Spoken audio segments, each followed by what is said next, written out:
Okay. Got it. Right. Okay. So today, everybody, I'm going to talk about how to get started in the industry. So I get a lot of questions on social media of youngsters and older people saying they fancy becoming a barber, but they don't know where to start. But honestly, up until this year, I would say it was very difficult to get started in the industry. Myself personally, so I cut hair from the age of 14. It was just a hobby of mine. I used to cut hair for my mates, friends and family, basically. And it all started because my local barber retired. He decided to go into carpentry. He just had enough of barbering and left. And at that time, barbering wasn't cool like it is today, you know. So he finished barbering. And I just thought, no, what do I do? I loved going to the salon. I was in there every 2 weeks having a haircut. And when he went, I didn't really want to trust going to anyone else because I know that he could do it the way I liked. So I used to ask loads of questions when I went to his barbershop, and I honestly felt that I could have a good go myself. So my mother got me a kit, and I started cutting my own hair, and then my dad's hair, then my brother's hair, and I just got better at it. I suppose because I used to enjoy going to the barbershop, I used to be intrigued with how he used to cut, and I used to watch what he was doing to the point I used to look at the clock, and if I'd see the time coming close to the end, I'd know we'd normally take 20 to 25 minutes, and as he was coming close to the end, I'd be gutted there was about to finish because I used to really enjoy having a haircut, and I used to watch so intently at what he used to do. I really believed that I could replicate it, so I just started practicing, watching how he did things. You know, I used to use visuals, and I used to know that if I want to keep a blend heavy, I've got to keep the clipper square and angled off the head. You know, and if I want to go shorter, then I got to tilt it towards the head. So I was just practicing different angles until I mastered a technique that worked for me and worked for my friends and family. And then for years, I'd say for 10 years, I was cutting hair and it wasn't cool. You know, I'd have all sort of silly jokes made about me because I was a hairdresser, apparently, when I was cutting hair in school for friends. And they'd make fun of it because it just wasn't cool back then, you know. But they'd all want to come for haircuts, but it wasn't something you think that you could make a career out of. And I wasn't up to much in school, I'll be honest. I was good at sport, and that was about it. I wasn't really academic in any way. Most of the teachers used to find me a bit of a class clown, and they'd always used to tell me that I wasn't going to come to anything in my life. But I was always a hands-on sort of person. I wasn't really an academic person. And without blowing my own trumpet, but most of those teachers who wrote me off, I probably earned a lot more money than they earn now, you know. So, but when I left school, the options of going into barbering wasn't there. You had to go into hairdressing first. You had to do at least 2 years of hairdressing before you could go into barbering. So I just knocked it on the head. I just kept doing it for friends and family, and never considered it as a career. Went to work in the builders merchants. I worked my way up in the builders merchants and the sales side.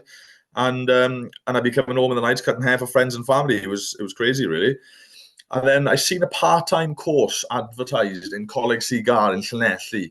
I think I must have been about 25 or 26. So I've been cutting since the age of 14 up until the age of 25. I'd never had any teaching, training, guidance other than watching barbers cut my hair. That's all I'd sort of known. YouTube wasn't really a thing until about then. So for the 10 years up until that point, I was just learning from my mistakes, basically trying things out and just learning from them and just seeing, like, you know, if I hold the clipper this way, if I try this guard, what happens? And I just learned from that. It was really, really experimental, but I eventually got there. So I applied for the course, and they actually told me that because I didn't have any hairdressing qualifications, I couldn't do the course. And I said, so I wrote an email in and I explained that I've been cutting hair for 10 years. I have no interest in hairdressing at all. I just want to do barbering. Will they please give me the opportunity to sign up on the course? So it was a Tuesday night every week, basically, for like 9 months until I qualified through college. And they go back to me and said, well, the course is currently full, because at that point it started becoming a bit more popular. If anybody pulls out, we'll let you know. And a week before the course started, I had a phone call from the college saying, oh, someone's dropped out. Would you like to join the course? If you can come down today and pay your admissions fee, we'll put your name down.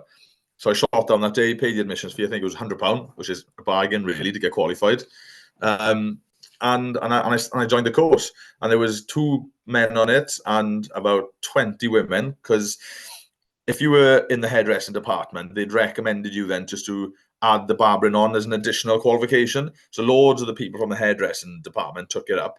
There was only me and maybe two others maximum guys on the course who had no hairdressing experience, because technically we weren't allowed to do the course unless we had qualifications in hairdressing, which is really frustrating because it's a different industry, really. I understand it's hair, and it's a service, but it is very, very different. It's a very different environment, you know.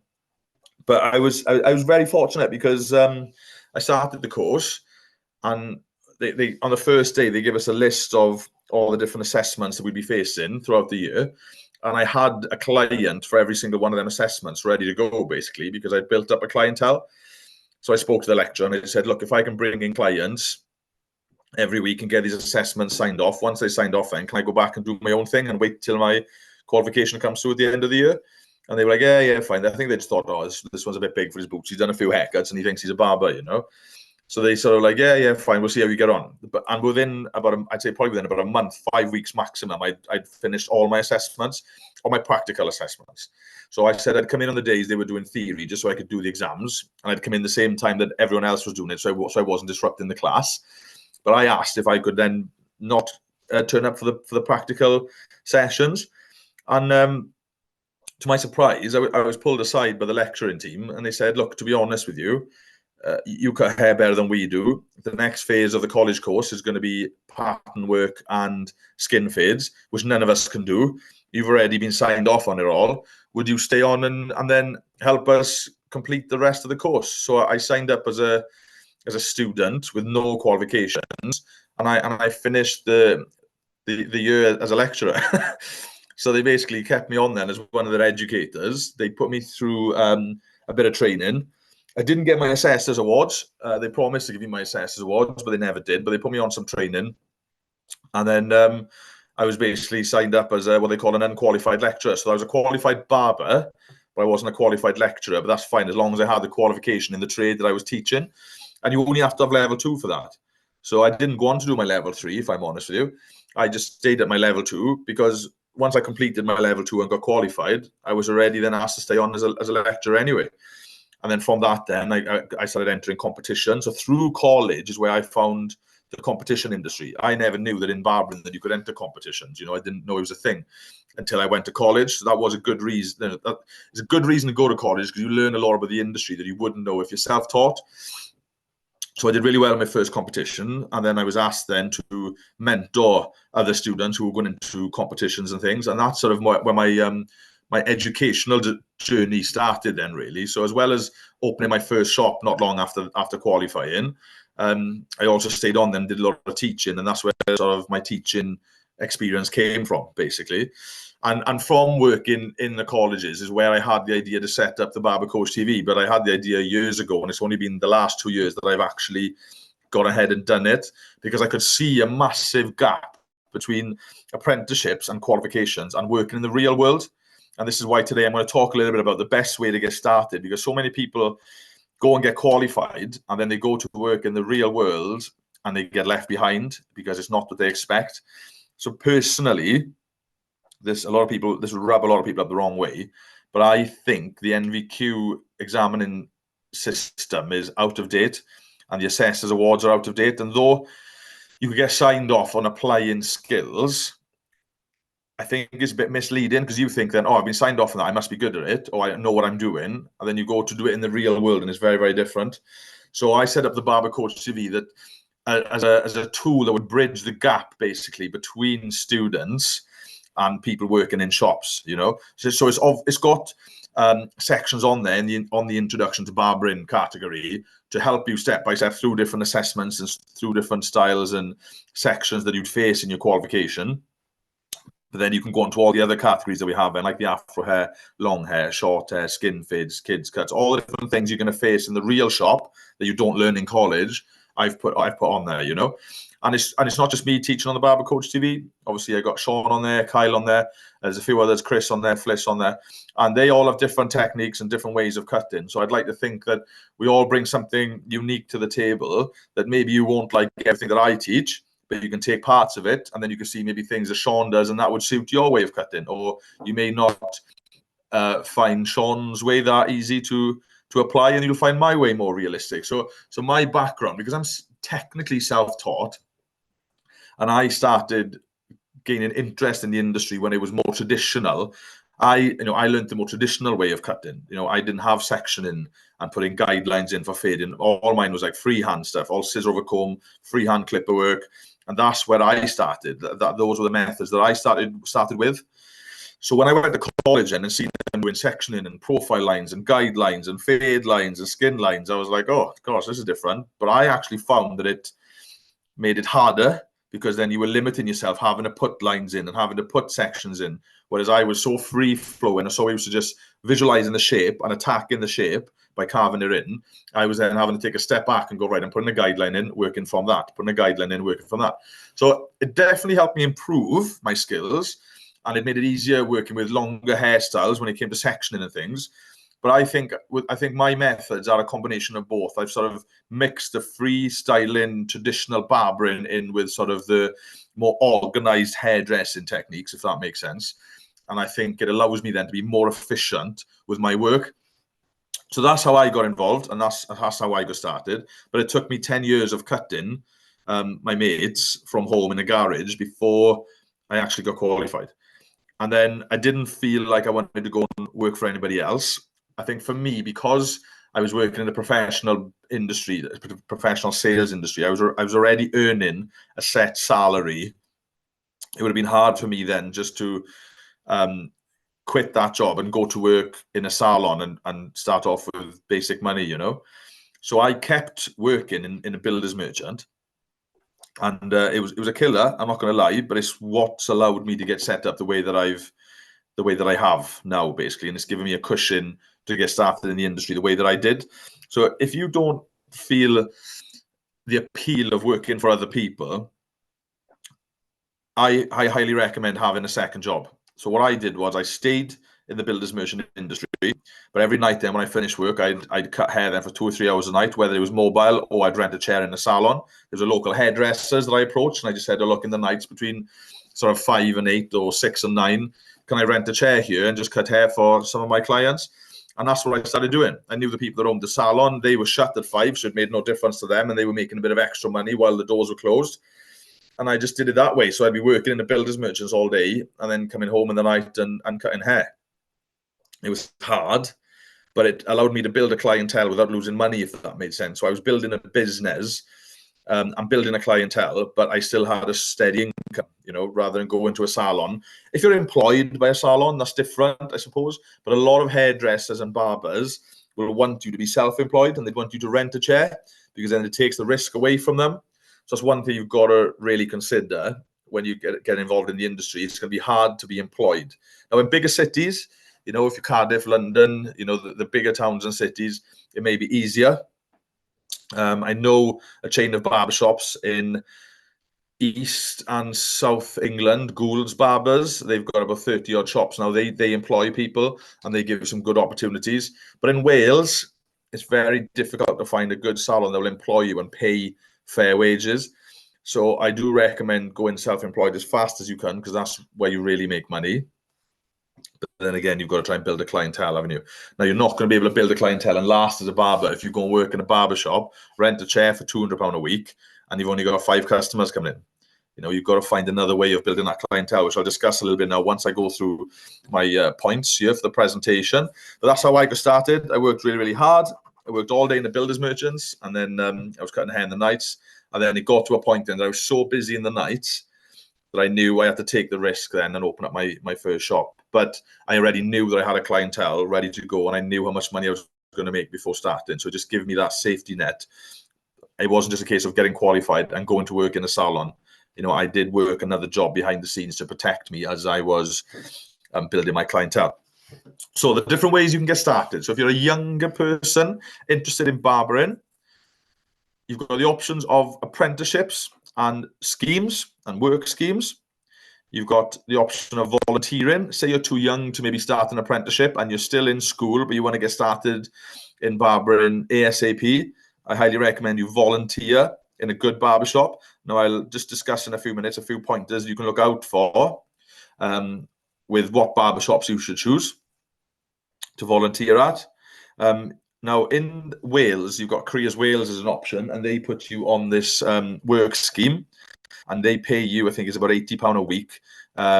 They pay you to basically just to have work experience, and then they'll also pay for you to go through your qualification. But I do think it's only up until the age of 18, if I'm not mistaken. I think it's between 16 and 18. And so they'll pay you 80 quid a week, and then they'll also pay for your qualifications. You'll go to college 1 day a week to do your NVQ level 2, and then you'll get placed then in a salon. Or you can approach barbershops and salons and ask them, would they allow you to come on a scheme with them? They won't have to pay you anything, because you get paid by Careers Wales. And or Careers Wales can look for a salon for you. If you don't have any connections or contacts with barbershops or salons, they will then find an option for you. So that's a pretty good way. This is new. This wasn't here a year ago. A year ago, you'd have to go to college, do your level 2 in barbering, and then find a placement in a barbershop somewhere, and you were getting paid between £30 and £50 a week. Now, that's obviously not great when you work in salon hours and doing a lot of hard work. But now they've brought this new incentive in, and it's about £80 a week. And I think that just gives young starters, a better chance. Now, I do recommend working in a salon to gain your experience. Now, I do know of a lot of people, mainly older students, let's say, who want to get started in barbering, go to a lot of different academies. And you've got like the London School of Barbering, you've got this Barber School of Wales, you've got Thomas Lloyd. These are the ones I know of that are very popular, but you've got them all over the country. Now, they are hit or miss. I will be honest. You end up paying a lot of money to get started, and it's hit or miss whether you sort of adapt to their way of cutting within such a short period of time. But what I will say about these academies is that you do get real shop experience, but you gain a qualification within 3 months. You just hope that you sort of get the range of clients in within that 3 months to give you the clientele, that give you that experience that you need then to go out into the real world. But for younger people, if you can get onto an apprenticeship, great. If you can't, look at a support scheme through Careers Wales, or there's got to be ones in England, I'm sure, that offer funding for you to do your qualification and work within a salon. So it looks like the government has done just to really support young learners get started with trades, which does surprise me, because in schools they're actually taking trade options out. And I'm trying to get involved with schools myself to start introducing the introduction to barbering course within schools for people who may not want to go down the academic side, but would be better hands-on with trades. But I found out recently that schools are actually trying to drop trade experience for students, which is unusual. But even as a younger person interested in barbering, I would still recommend you volunteer somewhere. Even if you go to an academy, or you go to college 1 day a week to get qualified, I would still recommend that you apply for a local barbershop and offer your skills there with brushing up and making teas and coffee. And I'm very sure if you're doing that voluntarily, they'll snap you up. Now, you've got to be careful, though. You want to be learning the correct skills and good practices from good, reputable barbers, and not just go to any old barber shop that will take you and take advantage of your free service, because you could end up learning bad techniques and bad habits from the start, which then will damage your career. So I would always recommend going to a barber shop that offers appointments. Now, they offer appointments. There's a very good chance that they're more organized, and they like to take their time with haircuts, and they like to offer a better service. I would check Google reviews, look at the barbershop on Google, see if they've got many reviews on there, see what people are saying. And I would always check their Instagram, have a look at the hairstyles that they are creating. Are they the sort of hairstyles that you want to be associated with?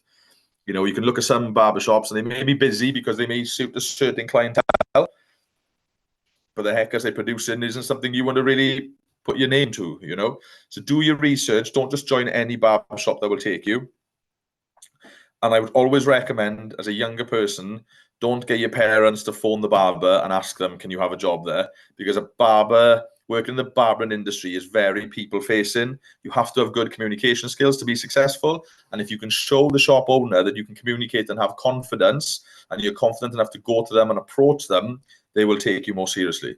The amount of parents I've had message me on Instagram or phone me and say, oh, my son's interested in becoming a barber. He thinks it'd be great. Would you give me the opportunity? He doesn't mind volunteering. Would you train him? Blah, blah, blah, blah. And all I'm thinking is, this person hasn't got what it takes because they can't ask me themselves. So I would always recommend, if you're quite young and you're interested in barbering and you want to volunteer in a shop, phone them or pop in. Or you could message them on social media and say, look, is it convenient for me to pop in and speak to you? I'd like to volunteer at your shop. And sometimes blow a bit of smoke. Tell them, like, I love the cuts you do. I like how you go about things. I like how you present yourselves. When I get into barbering, I want to be able to associate myself with someone as professional as you. And they're going to love that. Barbers love to be puffed up and feel like celebrities. So they will then give you an opportunity to come in, whether it's in the evenings when it suits you around school, whether it's on weekends, and brush the floors, make teas and coffee, take quotes of customers. But while you're there brushing and cleaning, in between cuts, or while they're cutting, in between you brushing, watch the barbers, watch what they're doing. Don't be scared to ask questions. Now, if you find they're really busy, asking them questions when they're cutting isn't always convenient. But when they finish the cut and they're quickly tidying up, ask them a few questions, or take a little notepad and take notes, the things that you didn't understand and things that you think you want more support with. And at the end of the day, just ask them, oh, can I have 10 minutes? Can you explain these to me? So that you're still learning and progressing while being there. Now, I've had trainees who've approached me and asked, oh, can I volunteer in a barbershop? I think I want to be a barber. I'll brush the floors for you. And I thought, okay, great. They've been confident enough to ask me themselves. So I'm all for giving them an opportunity. And then they come in and you can see that they're brushing and they're enjoying the atmosphere and the environment and the banter, but they're not really engaging with the haircuts. Now, that tells me they like the thought of being a barber, but they're not actually interested in cutting hair. So you have got to be conscious when you're in that barbershop that you are intently watching what they're doing and asking questions.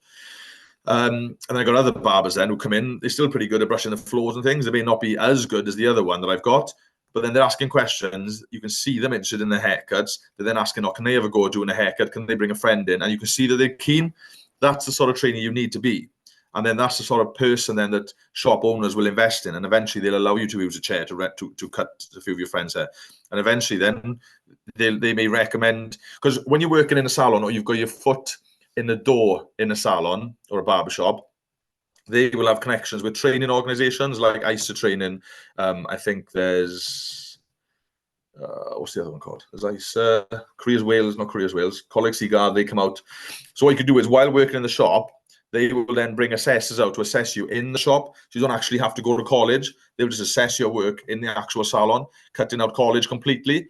Now, that's not quite an apprenticeship because you're not going to be getting paid by the barbershops to be there, but they can still put you through everything you need to get fully qualified. So that's really helpful. But I do recommend, if you're young, to get in a shop, volunteer if you have to, or find some sort of apprenticeship. And if you can't, get in touch with Careers Wales or other career support companies in England and wherever else you're watching from. Ask them if it's support for development and for trades, and then maybe call a few salons, call a few barbershops that you think you'd like to work at, and ask them if they have any opportunities there, and they have connections with any sort of support schemes that will give you some sort of money to go there, so you're not completely out of pocket. No, it's not big money, but you're still getting paid to learn. And a lot of people pay a lot of money to learn. You're getting the opportunity here as a young person between the ages of 16 and 18 to get paid to learn. So I think that's a great opportunity. Now, if you're an older person wanting to get into barbering, which technically I was, and I still am very old, but cutting hair at 14, I didn't go to get qualified till I was 25. So I couldn't go down the route of apprenticeships. I couldn't get support schemes. I could volunteer.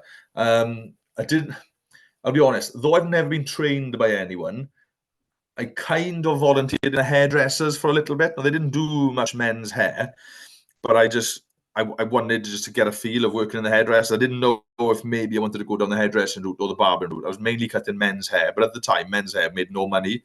So I was like, oh, if I want to make money, I need to be a hairdresser. So I volunteered in a salon for about a month, doing 1 or 2 days a week, just washing loads of old ladies' hair, basically, and putting rollers in, curlers in. But I still learned a bit. It was still a good experience. And when she was doing men's cuts, I'd watch and see the way she was doing it.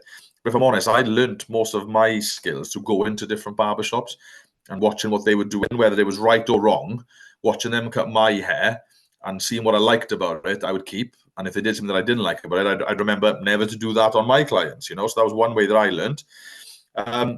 But though I didn't really volunteer in a salon, I was lucky enough to have a clientele that I could practice on anyway. And then I just learned through just watching other barbers when I went for haircuts, basically. Now, you have options as an older learner to join academies, like I mentioned earlier. Now, you're looking at anything between £3,000 and £6,000, depending where you go. You know, there are different prices for different academies, but you're not looking much less than £3,000 for a 3-month crash course. Now, if you're a quick learner and you're quite good with your hands, and you get a good clientele in that are happy for you to practice on them, then I do think you can gain a lot from these courses. You can learn a lot, and it could be beneficial for you. And if you then want to apply for a job, as long as you've got something to show, as long as you've got photos to show and you're happy to do a trial day, you'll have a good opportunity of getting the job. But be careful. You will get a lot of barbershops say, yeah, no problem, come down for a trial day. You'll do a few haircuts, and you go, actually, yeah, we think you're really good. You'd fit in here, no problem at all. But we don't employ. What we do is we do a rental chair thing. So we'll give you the first 2 or 3 weeks for free. You can start building a clientele. Then after that, then we'll put it up to £200 a week. You're never going to build a clientele in 2 or 3 weeks. They just want to try and get money off you. And you feel good because they've said to you, oh, yeah, your work's really good. We'd like to have you on board. You think, oh, this is my opportunity. But even though you've done a 3-month crash course and you've got a qualification, you're still not going to be ready for the real world. It's surprisingly different to actually learning. It's like people say when you drive a car, you only really learn how to drive after you pass your test. It's pretty much like that with barbering. You can learn the academic side of barbering. When you go out into the real world and you have to apply the skills to a range of different clients, everything you've learned goes out the window, and you realize that it takes you an hour to do a haircut because of all the sectioning and all the profile lines and all the guidelines, and your shop owner wants you done in 20, 25 minutes. So then the pressure's on. You've got to try and think, well, how can I do these techniques quicker? Well, then you have to change the techniques. So there's lots of different ways you can cut hair and get to the same outcome. Some are more efficient, some are not, some are more riskier, some are not. So the ones that are normally less risky, giving you more guidelines, will take you a lot longer to reach the desired style. Whereas more traditional freestyling techniques that I try to teach is a lot more efficient, but you've got to be a lot braver. And sometimes, you know, you will make mistakes, but you will learn from them, you know. So just be careful of that. If you do get qualified in an academy, they will normally know employers that will be interested in you going there. But there's a very good chance they'll just try and push you on to being self-employed. Or even if they don't rent you a chair, they'll look at doing maybe the 50-50 or a 60-40 split. So that means if you're making, say, £500 a week, they take £250 and you get £250. Now, realistically, I'd say you need to be working in a salon for at least 3 months before you start building a credible clientele, you know, a returning loyal clientele. Because people have haircuts on average between 2 and 6 weeks, give or take. Some every week, but the majority of customers are sort of 2 to 6, 3 to 6. More the skin fades are more like 2 to 6. Well, every 2 weeks the skin fades are. But say you go, say roughly every 4 weeks to build a client, 4 weeks for returning customers. So you've cut all their hair, and then they're not going to be back for another 4 weeks.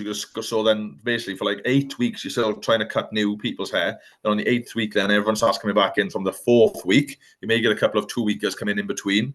You'd like to think that after then the second cut, then they start telling more people. So by the time they're coming back on their 3rd haircut, sort of 3 months later, they're then recommended to other people. A lot more people start coming back. So you'll have 2 months worth then of returning clients, plus recommended clients then coming through between 3 and 4 months of you being in the industry, as long as you are good.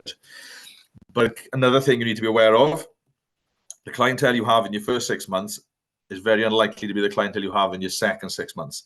Because a lot of the first lot of clients you have may come to you because you're cheaper and they only care about a cheap haircut. They don't really care about their hair, or they'll never be a loyal customer.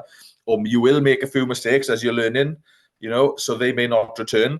But hopefully, if you're working in a city, for example, you'll get a lot of sort of turnover, passing trade that will give you the experience you need. And by sort of the 6th month, and you're more established with your techniques and your methods, you're more confident with your cutting skills, then you'll find then you start attracting more loyal customers who will like the way you cut their hair, and then they'll keep coming back because they like you. Now, to take some pressure off yourselves, people won't always return because your haircuts are good. They're more likely to return because they like you as a barber, as a person. So I've had barbers work for me who I would rate their cuts probably maximum 6 out of 10, but their customer service and their shop presence 8 or 9 out of 10, and they're fully booked. Then I've had barbers whose cuts are 9 out of 10, and they've got no personality, no customer service skills, and they're dead. And I'm trying to explain to them that communication and presentation is more important than actual cutting. So as long as you can do a solid haircut, and the fade looks clean and the blend is tidy, long as they can just about style the top, they'll come back. You don't have to be a multiple award-winning barber to be successful. You just have to be a likable barber that does a tidy haircut. So take some pressure off yourself. It's good for you to want to be a perfectionist. It's good for you to want to be the best you can be. That's brilliant. But always try to be a communicator, a confident speaker, a polite barber. Be a respectable person, and then you'll be more likely to build a clientele. So I went off track a little bit there. Apologies. So it's good to volunteer as a more senior learner. Again, like I said, with the younger students, look for credible barbershops. Look for ones who are busy, who have a good social media presence, who take appointments, because there's a very good chance then they'll focus more on quality over quantity. They may charge a bit extra, but they want that time to do a good job. That's where I would want to be. And that was a turning point for me, because when I started off, barbershops never did appointments, and they'd expect to turn their cuts around in 10 to 15 minutes. And I was never that sort of barber. When I was cutting hair for my friends and family, I was taking 45 minutes to an hour. And people would say to me, "Oh, you never make any money as a barber." And I remember saying to one of my friends' dads, I said, "Oh yeah, but I wouldn't mind maybe doing it a bit different to other barbers. I wouldn't mind maybe taking appointments and charging a bit extra." And he laughed at me. He said, "No one will ever book an appointment for a men's haircut. Men don't do appointments. And no one will pay more money for an appointment." And he said that to me when I was about 18 years old. I remember thinking, I'm going to prove you wrong. So he said to me, "Well, how much are you thinking of charging then for appointments?" And I thought, well, if it takes me about an hour to get to their house, cut their hair, and then leave, I thought an hour. And at the time now, this being 22 years ago, was it?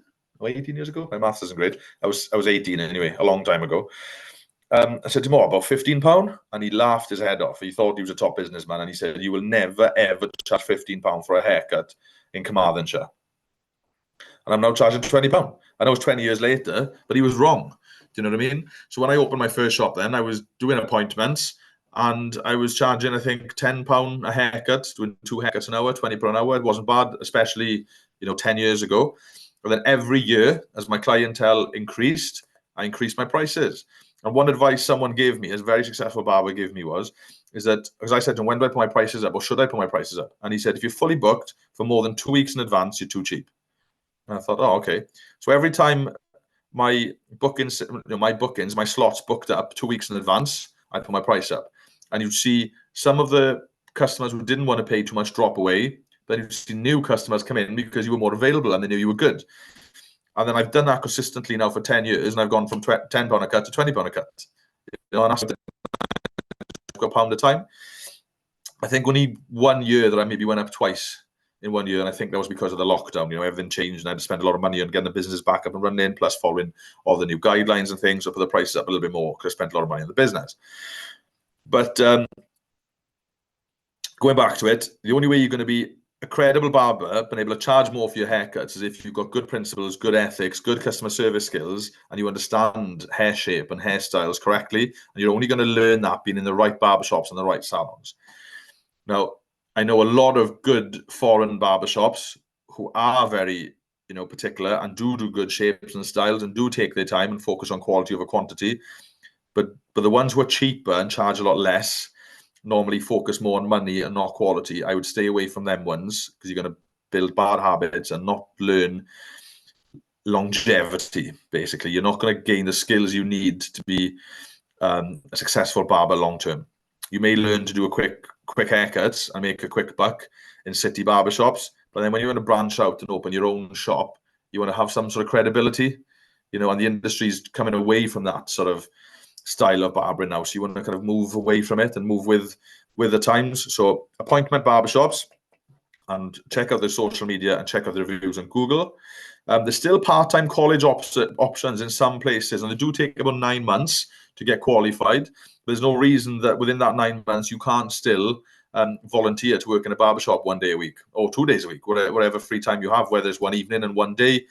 Still volunteer if you can and do a part-time college course. And that's what I did. So you will find some colleges, get in touch, that will take on mature students. It'll be a couple £100 for the year. There's a very good chance you'll be taught by hairdressers, and there's a very good chance they won't be that good, I'll be honest with you. But you're going to get qualified. And as long as you're applying yourself and volunteering and practicing on friends and family in the meantime, you will still develop and grow. And I'd like to think that the Barber Coach TV will be here as a manual and a support tool to help you along the way, especially with these live seminars as you're doing your qualifications and doing your training. You can always ask me questions, ask my advice, and I can guide you and help you, support you, and advise you as much as I possibly can. And that's it, because really, as an older barber, you can't really do an apprenticeship. It's not available, but you know, if you're going to be an apprentice, you're not going to get paid more than £8 to £10 an hour, probably less than that. I think if you're under 21 or whatever, I think it's something stupid like £5 or £6 an hour to be an apprentice. They're probably going up now with all the changes with the governments, but £8 to £10 an hour is not to be sniffed at. But then, you know, if you're working in a job now that's stable and you can afford to go and train part-time and practice or volunteer somewhere and practice on friends or family, then eventually you'll get good enough then to either work in a salon or to branch out on your own, and you've not taken a hit financially. You've got to work a bit harder, you've worked longer hours, I get that, and if you've got a family, it's going to be very difficult. But I do think that is the best option if you're a mature student looking to get into the barbering industry, basically. I don't think there's anything else. So, you know, that's the cheaper option, a part-time college course and volunteering. But if you can afford to go on the academies, they are quicker. You will get a qualification within 3 months, which is great. And the other thing is, you don't have to be qualified to be a barber in the UK. Now, I still recommend getting qualified, because if the laws do change, you're protected. If you want to work abroad, it's easier to get work in the industry if you're qualified. Or what they look for is someone with over 6 years experience. So if you're going to find it difficult to get qualified or difficult to get onto a course that supplies an NVQ in barbering, then try and get in a shop that you're comfortable in, that you enjoy working at, that you can make good money at for about 6 years before you go out on your own. Because then if you do decide to go abroad, or you need to open your own salon and get public liability insurance and things, you'll be taken more seriously if you have experience. But if you're deciding, I want to be a barber, I've cut hair for my mates for 3 months, I'm going to open my shop, and you try and get public liability insurance, there's a very good chance it's going to be void. Even if they do give it to you, it probably won't count for anything. And if you want to go work abroad and get a job in a barbershop abroad, you're unlikely to get work if you're not qualified. So if you can do the 3-month courses and get qualified, great. I still think you'll have a lot to learn when you go into the real world, but all you can do is embrace that risk. You know, it's not going to be easy, but to be good at anything is never easy. Do you know what I mean? You are going to make mistakes. That's fine. That's not failure. That's experience. It's only failure if you fail to try. So get a part-time job in a barbershop, volunteer in a barbershop, cut hair for friends and family, practice as much as you possibly can, and embrace new styles, try new things out. Don't turn away from cuts. Even if you have no experience in doing them, have a go, because that's where you learn. You don't learn by saying no. But what I will say is communication is key. So if you're going to be doing a cut on someone and they seem a bit uneasy because you're a new barber and they want a style that you're not comfortable with, be clear with them. I would like to try this. If it goes wrong, you're not happy with it, I'd be happy to do it for free. But I'm not experienced in this style, but I am experienced in barbering. I'd like the opportunity. It's up to them then to say yes or no. You've set their standards, their expectations. If they then say, oh, no, actually, I'd rather someone more experienced, that's fine. You haven't just gone, yeah, no problem, applied the cut, messed it all up, upset them, upset everybody. Even then, it's still not failure, because it's still experience, and experience is important to be successful. But just be clear with them. But never say, oh, no, I've not done that cut before, I don't want to do it, because that's failure, because you've walked away from learning. The only way you're going to improve is by trying. But just be clear with them. It's new to me. I'd like to try it. but I've not done it before. It's up to you if you'd like me to do the haircut, and leave them decide. And I think the options that we have, especially in the UK, I don't know about the rest of the world, I can't speak for that. In the UK, to get qualified, those are your options. But then we have the Barber Coach TV. Now, you don't get qualified with the Barber Coach TV, but I've worked with the British Barber Association. I've worked with the British Master Barbers. I've been on training courses with the British Barber Association. I've done the trainer course with Chris Moody, who's also one of the educators on here. And it's an unbelievable course. And he was teaching me how to teach, basically. So though I'd worked in college and I taught students, the course that I did with Chris was more about teaching more experienced barbers how to become better. And it was more about stage presence and teaching to an audience, you know. But I learned a lot from that. So I was affiliated with the BBA for a long time. The reason why I'm not now is because I've gone and created my own academy. They have their own online academy, and I wanted to do my own. So I'm not currently teaching for them, even though I was an international educator for the BBA. I'm affiliated with the Social Media Hair and Beauty Awards. I'm one of their ambassadors and spokespeople, and they also own, the person who owns the Social Media Hair and Beauty Awards also owns a big chain of warehouses, you know, supply warehouses. So they know they're well established in the industry, and they're also a qualified barber and hairdresser themselves. So, you know, they're happy to work with me because they know the standards that I bring to the table. And you can earn certificates through the Barber Coach TV. So we've just set up the health and safety certificate. So if you follow the introduction to barbering section, at the start of that, you'll be able to watch the health and safety video. It was done a long time ago. Since then, I've probably got better technology. I could have done it more as a slide rather than just a video, because sometimes as it's sort of rolling through the text, you may have finished the text, finished reading the text, and it's still 5 seconds till the next one comes up. But with a bit of patience or with a bit of mouse skills, you can get through that. But the information on there is still really important, and will give you everything you need to be clued up in a salon, in a barbershop. So, and once you've completed the videos on the introduction to barbering course, you can then get a certificate. You can complete the exam through the Barber Coach TV and get a certificate. So then if you do want to go to an employer, or if you do want to go self-employed, you've got something to reassure your customers with, or to reassure an employer with. So the next ones coming up will be biology of hair, understanding about the glands, understanding about the different hair follicles and the types of hair follicles, and just understanding how it all works, basically, how it grows, why it grows, the difference in oily scalp, all that. The biology of hair is going to be really beneficial for you, believe it or not. That'll be the next exam coming up, and we have a video on that on the introduction to barbering section. After that, then I'll probably do one on communication, why it's important, you know, communication and consultation in a barbershop. And eventually, I'd like to think that throughout the year, we'll have 10 to 12 different exams on there that will allow you to show what you've learned and to show your credibility through knowledge in the industry. And that's the presentation over. So I'm going to open up now for any questions, and I'll help you as much as I can. So you're welcome to come back on now, Sarah, if you want to ask anything. You may need to unmute yourself, that's all, my friend. How are you doing? I've just got a few questions, which I've just noted down throughout your presentation. First question, do you think men are apprehensive about female barbers? Some. I'll be honest, some, but not all. And I think as long as you can prove what you've done and you're confident in your communication, it'll put them at ease. A lot of men will say, "Oh, a woman doesn't know how to cut a man's hair because they've not got men's hair. They don't know the styles. They don't understand the styles." But I've got a barber that can't grow a beard, but he cuts beards. Do you know what I mean? It's irrelevant. It's absolutely irrelevant. So I'll be honest, so I've only ever had 2 ladies work for me. One of them came through an academy, and she came to work for me, and she found that she didn't really learn skin fades very well in the academy, and it didn't work out for her in my shop. Not because of me. I was happy for her to stay as long as she wanted, but she just found that there was so many skin fades coming through the door that it was just too overwhelming for her. She was more comfortable with your 2 back and sides. She was amazing with older gents cuts, scissor cuts, amazing. Older gents loved her. That's one thing I will say. My older clientele preferred to go to a lady. And I had Phoebe McLevy. I think I trained her to go on to compete in the World Trainee Awards, and she had a bronze out in like Azerbaijan or something like that. She's working in Red's hair now in Chester. Anyway, she's doing really, really well for herself.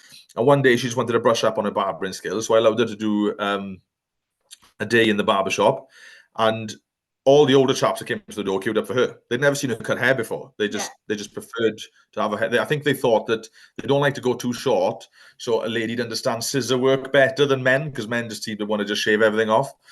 So she actually had a heck of a clientele, and they'd all tip her. But and the cuts were okay. They weren't unbelievable, but her presence was amazing, and they loved it. They felt $1 million. Younger clients don't tend to go to lady barbers as often. We had one lady working for us, Stacey, and she started taking photos of some of her cuts. Some customers didn't have a choice. What you tend to find is if you're a new barber in a barbershop and all the other barbers are fully booked, when people come in then last minute or walk-ins come in and they ask for a haircut, they can only go with you because the other guys are full. So they have a choice then. Do I risk it with the lady, or do I come back another day? Well, a lot of them will risk it. They may not be comfortable at the start, but that's not just because you're female. That will just be because you're new. Do you know what I mean? It'll be the same with any apprentice, you know? But eventually then you'll get to take photos of your cuts, take as many photos as you can, and then eventually start putting that up on your social media, and then people will see then. Or you can even show them when they come in. If they come in and they say, like, oh, but I want a skin fit, can you do skin fits? Go, let me just show you what my work, and go onto your Instagram and show me your work. Go, this is what I do. You're more than welcome to book in with me. And when they can see that you can do it, then they'll be fine. And Stacey eventually became really, really busy. And she went on then, she left us eventually because she wanted to go and work in a bigger city, because she was still doing the walk-ins with us and we were mainly appointments. And at the time, we weren't that busy. We had like 3 really established barbers, and then she'd sort of pick up the drips and drabs. And she did build it up to a nice sort of clientele, but she only wanted to work 2 or 3 days a week. And she wanted to be sort of cash in hand, and she didn't want to go legit. So it wasn't really going to work out for her. So then she went to work in a barbershop in Swansea and is still doing really, really well.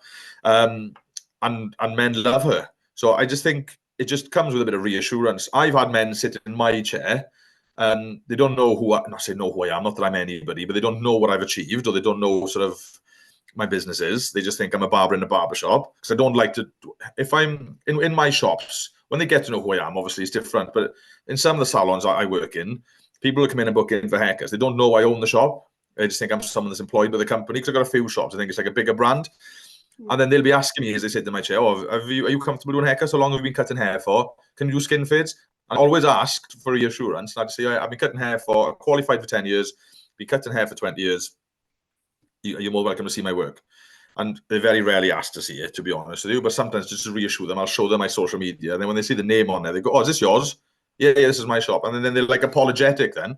They just need a bit of reassurance. Do you know what I mean? So that's going to be the case if you're a new male barber, or a new female barber, or a new non-binary barber, or I'm still new to these things, you know. So it's just reassurance. It's communication and confidence. And if you come across confident and you're honest with them, and you say to them, look, I am new, I am just qualified, but I'd love the opportunity to cut your hair, but you're more than welcome to say, no, I totally understand. 9 times out of 10, they'll give you the opportunity. I don't think it'll be impossible for you to build a clientele and be a successful female barber. I know some really, really successful female barbers in this industry, but I think to the younger clientele, you may have to work a bit harder to prove yourself, that's all. Right, okay. Last question. Could I offer free haircuts on my Facebook community page? Say, because I'm working, offer it, say, every Sunday 10 till 2. And would I need insurance for that? Okay. Free haircuts. So I think offering free haircuts is a very good idea. I always recommend that to my newer barbers. So if I get a trainee barber coming now, so I got one lad who's 15, he's really keen to be a barber. He's asked me, can he volunteer in my shop? And to be honest with you, he was so good at tidying the shop up. He's so good with customers, and his shop presence is so good that I now pay him. He didn't want to be paid. He just wanted to learn, but he was so good. I thought to myself, I need to invest in this kid because his future is huge. So I pay him. But what I said to him was, as much as he wants to make money cutting hair, it's very important to offer free haircuts at first, because it gives you that safety net that if you do make a mistake, they know what they're getting. So as long as when you advertise, you make it clear and you say, look, I'm new barber, I'm training, I'd love the opportunity to improve my skills and experience. I'd like to offer free haircuts between 10 and 2 on a Sunday, please feel free to message me and we can discuss booking your appointment. But just make it clear you're new. What a lot of people do is say, I'm offering free haircuts. I'm a barber offering free haircuts. And they go and upset everybody. And then, do you know what I mean? And it just rubs people up the wrong way.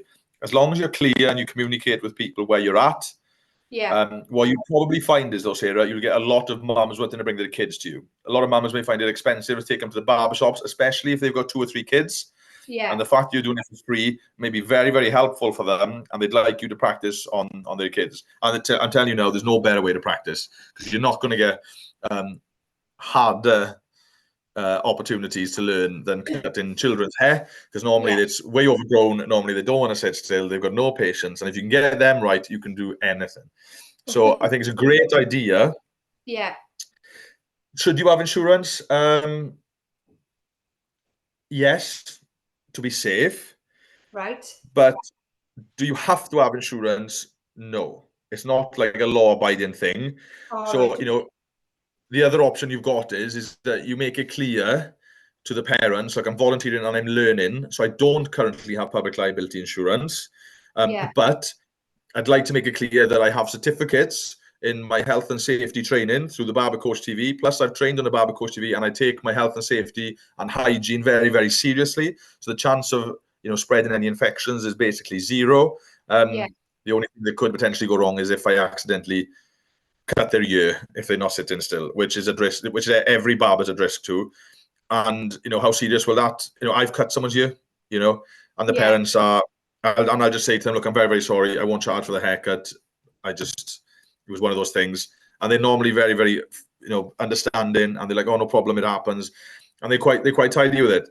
It's when you've got a problem, when you cut their ear and you try to hide it, then it becomes an issue. So if you know, what do you need public liability for? So if you're doing it from a salon, someone slips, trips, or falls, you know, that's what you need public liability for. Or if you're not cleaning your tools with clip-aside regularly and you cross-contaminate your customer, and then that becomes a serious infection that they need to be hospitalized for, then you need public liability insurance if they want to take it further. The only risk you've got is if you don't clean your tools and you're not taking your hygiene seriously, the only other risk you've got is potentially accidentally cutting your customer. And, you know, that does happen sometimes because they may have spots on their head. You know, it's one of those things. So to cover yourself, you just say to the client, look, because I'm training, I haven't got public liability insurance yet. So just making you aware, you know, I'm not planning on doing anything wrong, but if I do cut you, I'm not covered. That's you covering yourself. You may then get people like, oh, why will she cut me? Have you cut someone before? Do you know what I mean? It's a grey area, because it could potentially put the person off and wanting you to practice on them. Yeah, I know. Yeah. But where would you be doing it from? Well, I would offer mobile, or they could come to my house. Okay, so mobile is better because you completely get rid of the risk of trips or slips or falls, you know? Yeah. You know, if you're cleaning the tools in front of the client and saying, look, this is just a clear side, just make sure everything's disinfected and it's completely hygienic, so there's no chance of you catching any infections, that puts their mind at ease. So if then, you know, little Johnny did come back then from school with head lice or a rash, it's less likely, you're less likely to have the finger pointed at you. And then the only other thing then that could go horribly wrong is that you accidentally cut them. And even if you did cut them, the chance of that becoming a legal matter is very, very low, you know? So I'll be honest, hold my hands up. Say it again. How much is public liability insurance anyway? Would you know? Not that much. So it's probably worth having if you're thinking of taking this seriously. And you've got it then as another tool to sell yourself to employers. You can say to them, I've already got my own public liability insurance, so they can see you're taking yourself seriously. So I cover 3 shops and I cover up to 15 barbers, including trainees, and I pay about £58 a month. Oh, right, okay. So for you as an individual mobile barber, you should be looking at anything under £25, basically. Right, okay. But you may be classed as higher risk, you know, because you're learning. Because if I apply for, you know, insurance, it's like 10 years experience, qualified, shops, lots of barbers. Though there's a bit of risk, there's lots of barbers, but it shows that I'm more experienced, if that makes sense. Yes, yeah. But again, you're not going to be looking over £30 a month. Not going to be over £30 a month, you know? Right. Okay. But it is a cost that's going to be an outlay for you before you make any profit. Right. Okay, that's The only thing. So long as you can afford to do that, it's definitely worth having it. But I'll be honest, I'll hold my hands up. When I was doing it mobile and I was training as a younger person, like when I was learning barbering, or when I was teaching myself, I should say, it was between, I was getting busy between the ages of 18 and 21, 22. I didn't have public liability insurance, but the 90% of people I was cutting hair for were friends and family. Right. That reduces, the risk of any sort of comebacks. And I got my public liability insurance the first time then when I got qualified, just because I thought they would take me more seriously. Because a lot of companies won't give it to you if you're not qualified, but some will. Yeah. I just got one last question. My main goal for this whole experience is mobile barbering. Do you think it's profitable? 100%. But you've got to be confident enough to charge what you're worth. Yeah. So obviously your value goes up when your experience goes up. But especially today, after COVID, and just how competitive the industry is and how just busy life is, there's definitely a market for clients, especially mothers with a lot of kids, especially mothers with kids with learning difficulties. You could pick up a massive clientele there alone, because you can cut hair for children in the comfort of their own home, putting them at more, making them more comfortable, putting them at ease, reducing that sort of barbershop stressful environment, if that makes sense. And you'd pick up a lot of older clientele who find it more difficult to get out to the. So I only do 2 people mobile, and they're disabled. It's a lot of hard work for them to get out and get to a barbershop. So I charge them a bit extra for me to go to them. But you've got to be realistic. So let's be honest. Let's talk figures. Obviously, if you're living in the city, the cost of living is a bit more expensive, so you've got to factor that in. But as a rule of thumb, if you're self-employed, you need to be making, for it to be worth your while, you need to be making about £30 an hour. As a rule of thumb. And then in that, then your tax comes out of it if you earn enough, and costs, overheads, tools, petrol, that sort of thing. So by the time you've paid all of that, you're left with about £20 an hour. That is sort of an average wage for a self-employed person. So you've got to gauge then how you're going to charge your clientele based on what you want to make per hour. So say you're going to someone that's going to be a half-hour drive away, and they've got 2 children, for example. So cutting the children's hair, starting off for you, and if they've got a lot of hair, you could be, say, an hour and a half at the appointment to be safe. 45 minutes per child. Starting off. In time, you speed that up, But starting off for you, you've got 45 minutes per child. You've got half hour there, and then either half hour back or half hour to your next appointment. So you're losing up to nearly 3 hours there. Now, it may not be affordable for that person to go paying you 90 quid, you know what I mean? So you've got to be realistic. But at the same time, you can't work for nothing, So I would probably recommend what I do if it's close, if it's within sort of a 15-minute drive, I would probably charge a £25 call-out fee, as in like your first haircut is £25, and then every haircut at the address after that would be £15. So if you're going there just to do one haircut within sort of a 15-minute drive, then you're going to be getting paid £25. If then they've got 2 children there as well, so you've got a dad and 2 kids having haircuts, then you add up then, so there'll be one £25 and 2 £15, and then it's worth your while then, and you're only going to be there maybe 2.5 hours. You do that 3-4 times a day, you're making £120 to £150 a day. So that's starting off. Eventually, then, when your cuts become a lot better, you become a lot more established in the industry, your social media improves, because as much as I'm not a massive advocate of social media, it is like your catalogue, it's how people decide whether they think you're up to the standard for what they want, So it's important to have a good social media, and the better that looks, the more then you can sell yourself, if that makes sense. If you can prove your cuts are really good on there, then you can charge more. So there's no reason why eventually you can't be making £250 to £300 a day doing mobile haircuts. But out of that, you're going to be losing fuel, wear and tear, and general cost of tools and equipment, that sort of thing. Even if you go into, how can I say it? This is my downfall. This is, so if I go to maybe someone who's disabled, or I go to a household and their child may have learning difficulties, I feel bad charging them more. I feel like, oh, I know this sounds a bit rude, but sometimes I feel sorry for them. I feel like, oh, I'm glad just to be helping them out. I'm glad just to be someone who's doing them a favor, sort of thing. Yeah. But you can't live like that. Exactly. And I said to one, and the first time I did this, I went to someone's house who was the child was severely autistic, and I said, so what do you want to charge for this? And I said, oh, I don't know. I said, I don't know what to charge. I said, I feel bad, I'm just glad I can help you. I'll just call it £10. And they went, what? I said, absolutely not. She said, you've taken, double the time it would take you to do a normal person. Plus, you've driven all the way here. And don't forget, mine, she said, I understand he has learning difficulties and we get benefits for that. So we're happy to pay whatever it takes. So I'm glad you're here. And then she gave me like 30 quid. And I realized then, sometimes the favor is so helpful for them. Not a favor, but the service helps them so much. They're happy to pay it. They'd rather you come to them and they pay you more than it would cost them in a barbershop, but it's made their lives and the experience of their child so much easier. And if you go into older gents, again, you're giving them such a convenience in their own home, especially if you clean up after you and take maybe a handheld hoover and a span and brush to clean up after you. There's no reason why you can charge a lot more. So when I was cutting hair on Swansea Mobile, I was charging £30 a haircut, and most of them were giving me £40.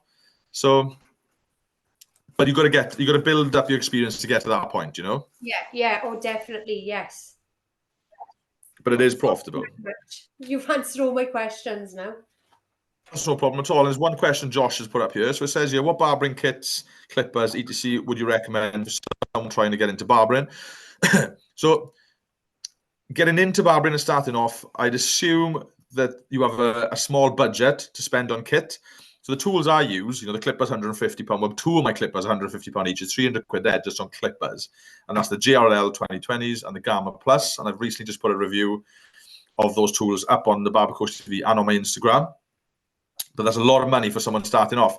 Now, the warehouse, if you watch, I think it's the second video on the Barber Coach TV on the introduction to barbering section, there's a link there to the warehouse based near Cardiff Way, Hair and Beauty Supplies. And we've sort of collaborated with them, and they have the Barber Coach TV kit, the Barber Coach barbering kit there. And the tools we use on that are the Chemi tools. So I've done a review on my Chemi trimmers. They're normally sort of £25 to £30. You can pick up a good Chemi clipper for £25 to £30. And, scissors, you can spend £25, £30 on eBay on a good set of scissors. There's no reason why you can't have a full kit to get started with for less than £150. There are some good tools out there that are cheap. They're not going to last forever, but starting off, they're absolutely brilliant value for money, and they cut really, really well.